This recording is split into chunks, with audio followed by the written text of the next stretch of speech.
So hi everyone, this is Simran from Simran Side Up and I am happy that I am back in Delhi and this is my first video from Delhi. So आज हम करने वाले हैं एक और Reddit post review and this is from R Inside Indian Marriage. I don't know why I said R तो लगता ही है हर जगह Reddit में. Inside Indian Marriage. Feeling sidelined in my own marriage. Mother-in-law is over involved and my husband is becoming distant. 27 female and 27 male and they're pregnant. Okay. Am I the a-hole अपने ही घर में? I am writing this because I honestly don't know what to do anymore. I feel incredibly alone right now. I am 27 female, my husband is 27 male. Ours was an arranged marriage.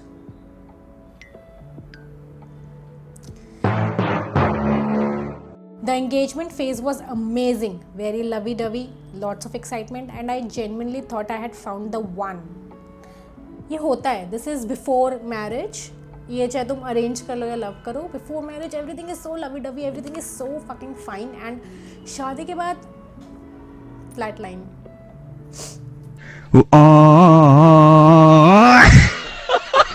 Also seemed fun and supportive at that time. I got pregnant 1 month after our wedding. I now in my 7th month and things have completely changed. His mom has become heavily involved in every aspect of our marriage. Every disagreement, every decision, every small issue, she inserts herself so deeply that it feels like we have zero privacy as a couple. ये होता है पता है. This is very common in India and अगर आप if you are अरे कहना क्या चाहते हो? This is very common in India and अगर आप अरेंज मैरिज कर रहे हो ना तो फिर तो यार आई डोंट नो, मतलब लव में तो फिर भी यू नो द पर्सन. तुम ना एक अलग ही वो होती है, अथॉरिटी होती है अपने हस्बैंड पे. तुम मांग सकते हो, तुम बोल सकते हो. अरेंज मैरिज में ना आई थिंक नहीं होती है क्योंकि it's completely new. The guy is new, the family is new. Love marriage में at least the guy is not new and कभी कभी इन सम केसेस आप फैमिली से भी मिल लेते हो तो you get the vibe and they also get your vibe and everything. My husband shares every tiny detail that happens between us with her. She also spends a lot of time in her room. I am not exaggerating. She will be there coddling him until around 11:30 p.m. most nights. What? This is something जिसमें I feel कि लड़के की भी गलती है और तुम्हारी mother in law की भी गलती है. पहले तो husbands should not share, even although wife और husbands की जो बातें होती है वो प्राइवेट होती है, वो शेयर नहीं करनी चाहिए. ऑफ कोर्स ये सबको पता है, मैं कोई टीचर तो हूँ नहीं बैठी यहाँ पे जो सबको सिखाऊंगी ये. दूसरी चीज़, आपके बेटे की शादी हो गई है तो आपको रोज़ 11:30 बजे तक उसको कॉडल कर रहे हो, उसके साथ बैठ रहे हो, ये सही नहीं लगता. वैसे तो बहुत कम केसेस सुने हैं मैंने. This is rarest of the rare. Rarest of the rare. This is a very rare case. This makes me extremely uncomfortable, especially as a married couple who barely has any alone time. She is currently undergoing chemotherapy for breast cancer and while I fully understand the need for support, it feels like she's also using her condition to tighten her grip on him and wedge herself between us. She's super sweet to my face but then complains about me behind my back to him, which has caused multiple fights. The intimacy is gone too. My husband has become completely distant and disinterested, even avoids sex altogether. I feel rejected and confused, especially during pregnancy when emotional connection matters so much. This is, I mean, I don't know what to say. मतलब ये ना, ये एक नहीं है, ये this is something जो मैं पढ़ रही हूँ बट मैंने इतने सारे लोगों की कंप्लेंट सुनी है ना कि हम साथ में रहते हैं, हमारी मदर इन लॉ ऐसे करती है, हमारे पास कोई प्राइवेसी नहीं है, ये होता है वो होता है, हम डिस्टेंट हो गए हैं मैं और मेरा हस्बैंड. मुझे लगता है आधी से ज़्यादा शादियाँ इन इंडिया पता है परेशान क्यों हैं लड़कियाँ या फिर क्यों नहीं चल पा रही है या क्यों नहीं चल रही है? Because of the involvement of parents. हमारे इंडिया में इतना इन्वॉल्व रहते हैं ना पेरेंट्स अपने बच्चों की लाइफ में, इतना ज़्यादा उनको छोड़ते ही नहीं है. जब तक आप अपने बच्चे को छोड़ोगे नहीं ना तब तक वो अपनी लाइफ में कुछ कर नहीं पाएगा. मतलब there is a very good saying जो मैंने सुनी थी कि जिस बच्चे के माँ बाप उसको हाथ पकड़ के चलना नहीं सिखाते वो सीखता नहीं है कभी चलना, लेकिन जिस बच्चे के माँ बाप उसका हाथ छोड़ते ही नहीं है तो वो बच्चा दौड़ता नहीं है। यू कांट डू दिस, मतलब अपनी मॉम को भी टाइम दो, अपनी वाइफ को भी टाइम दो एंड बैलेंस थिंग्स आउट यार। मतलब I know it's very easy to say and difficult to do, but I don't think it's that hard for guys. I mean for girls it is, but for guys it is not that hard. क्योंकि तुम जवाब दे सकते हो अपनी माँ को, तुम बोल सकते हो, तुम चीज़ें कर सकते हो जो लड़कियाँ नहीं कर सकती हैं अपनी सास के साथ, definitely. Okay.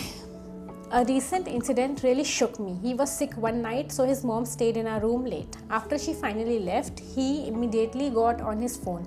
I got upset and asked why he couldn't give me even a little attention. He snapped, said he needs his privacy, which hurt because I feel like the one who has no privacy. I started crying, and instead of comforting me, he called his mom to tell her I was crying. The girl is pregnant. She's already going through a lot of emotions, and this is not how a husband should behave. I'm sorry, I don't understand this. मतलब if she's crying, if she's asking for attention, then भाई कुछ ना कुछ तो होगा ना reason जो इतना बात कर रही है या इतना कुछ हो रहा है। You should always listen. तो मैं बोल रही हूँ, लेकिन I don't think a lot of guys they listen, but या मतलब you can pacify your wife, बोल सकते हो कि क्या हो गया, आई नीड सम टाइम है, जो भी, आई डोंट नो यार तुम्हें कैसे अपनी वाइफ के साथ हैंडल करनी सिचुएशन, लेकिन this is not something you should do कि भाई अपनी मम्मी को फ़ोन करके बुला लिया कि मेरी तो बीवी रो रही है बिकॉज शी वॉन्ट्स अटेंशन और एटसेट्रा। That is unacceptable. मेरे को इतना वो क्यों नहीं हो रहा, शौक क्यों नहीं हूँ मैं, या फिर इतना वो क्यों नहीं हो रहा मुझे, क्या है वर्ड, अबे जल्दी बोल, कल सुबह पनवेल निकलना है। ताजुब क्यों नहीं हो रहा है मुझे, क्योंकि ना मैं इंडिया में रहती हूँ और मैंने इतने सारे लोगों की मैंने कहाँ से बातें सुनी है यार। मैंने अपनी फैमिली में, अपने फ्रेंड्स में, अपने सर्कल में न्यू लोगों से मिलती हूँ जो मैरिड होते हैं, तो किसी की शादी में चली गई और टॉपिक स्टार्ट हो गया मदर इन लॉ या शादी का, तो इतनी सारी चीज़ें सुनी हैं। एंड क्या चल रहा है भाई इंडियन मैरिजेस के साथ, तो लव मैरिज, अरेंज मैरिज, कुछ भी मैरिज हो ना तुम्हारी, कुछ ना कुछ बकचोदी तो हर किसी की मैरिज में चली रही है, और पता नहीं कैसे वो बकचोदी रिलेटेड है तुम्हारे घर वालों से, तुम्हारे नहीं, आई मीन लड़के के घर वालों से। Okay, moving on. She told him to sleep in their room, what, and make me sleep alone. She is pregnant. The girl is pregnant. She is crying. She needs attention. She needs love. And what they are doing right now, कि letting the guy sleep in their room and they're asking, अपने बच्चे को तुम बोल रहे हो कि इस लड़की को छोड़ दो, उसको अकेले सोने दे। कैसी मोमो यार तुम, एक औरत ही तो औरत की दुश्मन होती है, and which is true। पता है ऐसे लोगों को ना, मेरे को ऐसा फील हो रहा है कि इनकी बेटी नहीं है तभी इनको पता नहीं है, बिकॉज अगर if you have a daughter ना, तो तुम ज़्यादा इमोशन समझते हो अपनी डॉटर इन लॉ के या लड़कियों के as compared to only sons वाली मॉम्स। लाइक उनके साथ तुम जीत ही नहीं सकते हो, मुझे ऐसा लगता है, क्योंकि उनको पता ही नहीं है लड़कियों के इमोशंस क्या होते हैं। उन्होंने अपने टाइम में जो उनके साथ हुआ, बुरा जो हुआ, वो सोचती हैं कि उससे थोड़ी सी बेटर सिचुएशन करके दूंगी, लेकिन बुरा तो इसके साथ भी होगा। लेकिन अगर तुम्हारे पास बेटी है ना, then you know the value, क्योंकि वो भी शादी करेगी, वो भी घर जाएगी, वो अगर बताएगी कि मेरी सास ऐसा कर रही है तो तुम्हें कैसा लगेगा। तो हमेशा देखना चाहिए भाई, किसी और का बच्चा लेकर आए हो तुम, वो भी तो किसी की बीवी, जो बंदी प्रेग्नेंट है वो भी तो किसी की बेटी है ना। This is really like pissing me off right now. Okay, I am pregnant, alone, emotionally drained, and the man who's supposed to be my partner is acting like I'm the outsider in my own marriage. I don't want to break my home, especially with a baby on the way, but this dynamic feels extremely unhealthy. I would love some advice or perspective from outsiders. Is this salvageable? How do I set boundaries when he immediately runs to his mom? Am I overreacting, or is this disturbing as it feels? Thanks to anyone who reads this, I just really need to get this out. You are not overreacting my dear. तुम, you are right. If you want attention या love तो तुम अपने पति को ही बोलोगी जाकर, या फिर यूल क्राई, या जो भी करोगे अपने पति के सामने करोगे. सामने वाले बंदे का एक्शन जो है, that he is calling his mom, या he is not sleeping with you, not giving you the time, this defines their character, okay, their personality, not yours. You are not wrong. But let's see comment sections में क्या धमाके चल रहे हैं. Okay, you are gonna have to set boundaries. Be prepared to be alone and called all kids' names. I was the same situation as this is really sad. Unsupportive parents are worse than horrible in-laws. Ask him directly if he wants to save this marriage or not be involved in child's life or not. If yes, try couples therapy. There needs be a genuine interest in relationship for it to work. Otherwise, I'm sorry, but you'll all have to toughen up for a baby and get out of that marriage.